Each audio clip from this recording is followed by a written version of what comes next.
Hey everyone, welcome back. In today's video, I'm going to show you how to download and install Brave in your computer in a very simple way.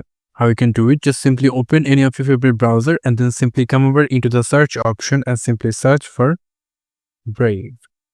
You will get the Brave browser suggestion. If you click on that, then you're going to get the brave.com website. Click on that, and after that, you're going to get an option called Get Brave. If you click on that, it will going to install the exe file. So if you click on it 2 times to install, and it will going to connecting and installing the Brave for your computer. You can say I already download and install Brave in my computer, so it will not going to be worked like me. You can see it's already opened some pages because I already download and install Brave in my computer. You can see here is the Brave shortcut. So this is very simple. It's a very simple way to download and install Brave for your computer. Thank you so much for watching. I hope to see you in the videos. Till then, goodbye.